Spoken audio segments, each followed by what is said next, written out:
प्रश्न 1, किस कारण से परशुराम क्रोधित हुए थे? उत्तर, उनके गुरु शिवजी का धनुष श्री राम सीता स्वयंवर में तोड़ डाला था। प्रश्न 2, किनके वचनों को सुनकर परशुराम क्रोधित हो उठे? उत्तर, लक्ष्मण के व्यंग्यपूर्ण एवं धृष्टता भरे वचनों को सुनकर परशुराम क्रोधित हो गए।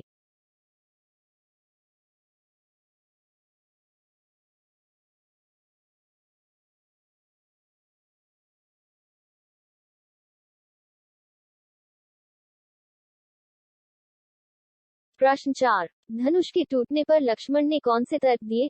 उत्तर, यही कि यह शिव धनुष पुराना था। श्री राम ने इसे नया जानकर हाथ लगाया और यह हाथ लगते ही टूट गया। प्रश्न 5, यहाँ कुंभड़बतिया को नहीं, जे तरचनी देखी मर जाही, पंक्ति को स्पष्ट कीजिए। उत्तर, आशय कि यहाँ कुंभड़बतिया या छुई मुई के फूल कोई नहीं है जो आपकी अंगुली दिखाने मात्र से डर जाएंगे। प्रश्न 6, कुंभड़बतिया शब्द का प्रयोग किस अर्थ में किया गया है? उत्तर, कुंभड़बतिया शब्द का प्रयोग कमजोर एवं निर्बल व्यक्ति के पक्ष में किया गया है।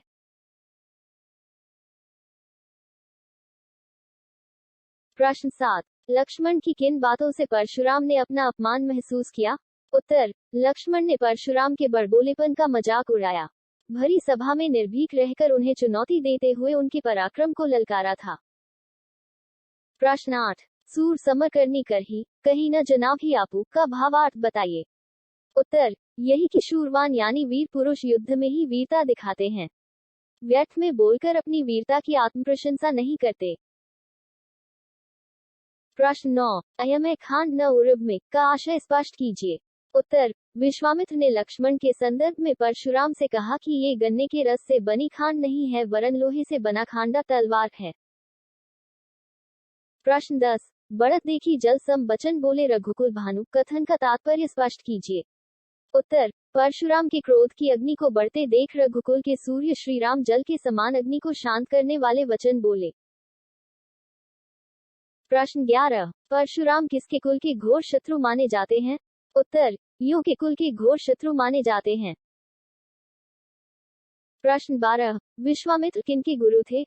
उत्तर, विश्वामित्र राम लक्ष्मण के गुरु थे। प्रश्न 13, रिपु शब्द का क्या अर्थ है? उत्तर, रिपु शब्द का अर्थ शत्रु है। प्रश्न 1, लक्ष्मण को परशुराम को मारने पर पाप और अपयश की संभावना क्यों थी?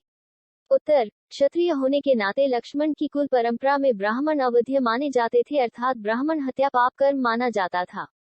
परशुराम ब्राह्मण थे, अतः युद्ध में यदि परशुराम मारे जाते तो लक्ष्मण को पाप लगता और परशुराम जीत जाते तो वीर क्षत्रिय होने के कारण उनको अपयश मिलता। प्रश्न 2, क्रोध पर विनय और व्यंग्य का अलग अलग प्रभाव कैसे पड़ता है? राम लक्ष्मण परशुराम संवाद के आधार पर स्पष्ट कीजिए। उत्तर, विनय क्रोध को शांत करता है, जबकि व्यंग्य क्रोध को भड़काता है। लक्ष्मण परशुराम के प्रति जैसे जैसे व्यंग्यपूर्ण कथन करते हैं, वैसे वैसे परशुराम का क्रोध बढ़ता जाता है। इसके विपरीत श्री राम की विनयपूर्ण वाणा उन क्रोध को शांत कर देती है। प्रश्न 3, आयसुकाह कहिय किन मोही, श्री राम की इस बात को सुनकर परशुराम ने प्रतिक्रिया स्वरूप क्या कहा? उत्तर, श्री राम की सेवक वाली बात सुनकर परशुराम ने प्रतिक्रिया स्वरूप कहा कि जिसने शिव धनुष को तोड़ा है, वह सहस्रबाहु के समान मेरा दुश्मन है। उसे इस राज समाज से स्वयं अलग हो जाना चाहिए, अन्यथा यहाँ उपस्थित सभी राजा मारे जाएंगे। प्रश्न 4, कहियु लखन मुनि सीलू तुम्हारा, को नहीं जान विदित संसारा। इस कथन का आशय स्पष्ट कीजिए। उत्तर, इस कथन का आशय यह है कि परशुराम अपने क्रोधी स्वभाव के लिए सारे संसार में प्रसिद्ध हैं। इसी कारण पिता की आज्ञा मानकर उन्होंने अपनी माता का वध किया। इस कृत्य से वे माता पिता के ऋण से उऋण हो गए। यह बात सारा संसार जानता है।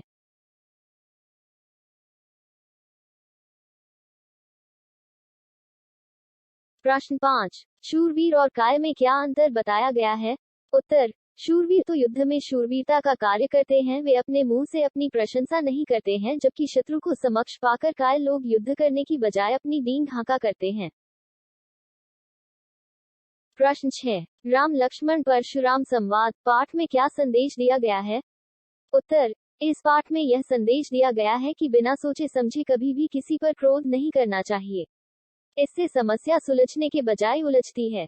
ये संदेश हमें परशुराम के व्यवहार से ही नहीं बल्कि लक्ष्मण की उग्रता से भी मिलता है। प्रश्न 7। परशुराम ने लक्ष्मण के बारे में विश्वामित्र से क्या क्या कहा? उत्तर। परशुराम ने लक्ष्मण के बारे में विश्वामित्र से कहा कि यह बालक बड़ा कुबुद्धि और कुटिल है। यह अपने कुल का कलंक और विनाशक है। साथ ही यह नियंत्रण विहीन, निडर, अमर्यादित और अज्ञानी है। प्रश्न 8। राम लक्ष्मण परशुराम संवाद पाठ में किन जीवन मूल्यों को अपनाने का संकेत किया गया है? उत्तर। इस पाठ में विनम्रता, मर्यादा पालन और शीलयुक्त आचरण अपनाने का संकेत किया गया है। परशुराम का क्रोधपूर्ण व्यवहार उनके मुनि रूप और वंश के अनुकूल नहीं है। उसी प्रकार लक्ष्मण का व्यवहार भी अपनी कुल परंपरा और सामाजिक मर्यादाओं के विपरीत है। प्रश्न 9। परशुराम की बात सुनकर विश्वामित्र ने उनसे क्या प्रार्थना की? उत्तर। परशुराम की बात सुनकर विश्वामित्र ने उनसे प्रार्थना की कि साधुजन बालकों के गुण दोषों की ओर ध्यान नहीं देते, इसलिए आप भी लक्ष्मण के गुण दोषों को न देखकर, बालक समझकर उनके अपराध को क्षमा कर दें। प्रश्न 10। सभा में हाहाकार क्यों मच गया था? उत्तर। लक्ष्मण के व्यंग्यपूर्ण वचन सुनकर परशुराम ने अपना फरसा संभाल लिया था।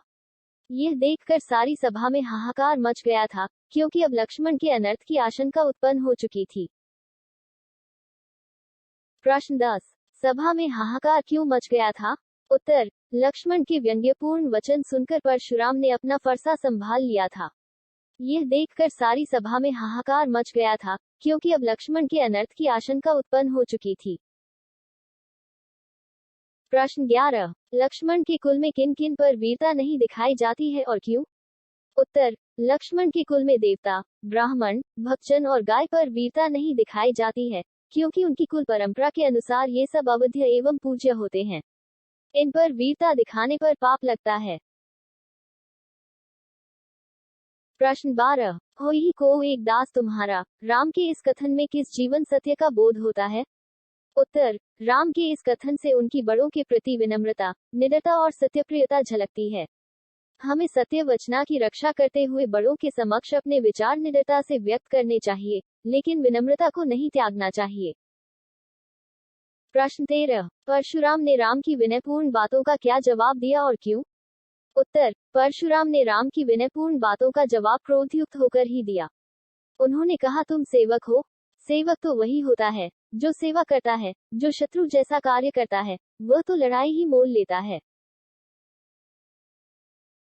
प्रश्न 14। फरसे को दिखाते हुए परशुराम ने लक्ष्मण से आवेगपूर्ण वाणी में क्या कहा था? उत्तर। फरसे को दिखाते हुए परशुराम ने लक्ष्मण से आवेगपूर्ण वाणी में कहा था कि मेरे इस फरसे ने सहस्त्रबाहु की भुजाओं को ही नहीं काट डाला, बल्कि यह क्षत्राणियों के गर्भ में पल रहे बच्चों का भी नाश कर डालता है। प्रश्न 15। अहो मुनिसु महाबमानी में निहित व्यंग्य को स्पष्ट कीजिए। उत्तर। इस कथन में परशुराम के बड़बोलेपन पर व्यंग्य है। यह उनकी वीरता को चुनौती है। इसके साथ ही उन्हें महामुनियों के विपरीत आचरण करने वाला तथा पराक्रमी योद्धा कहकर लक्ष्मण द्वारा उनकी वीरता का उपहास भी निडरतापूर्वक किया गया है।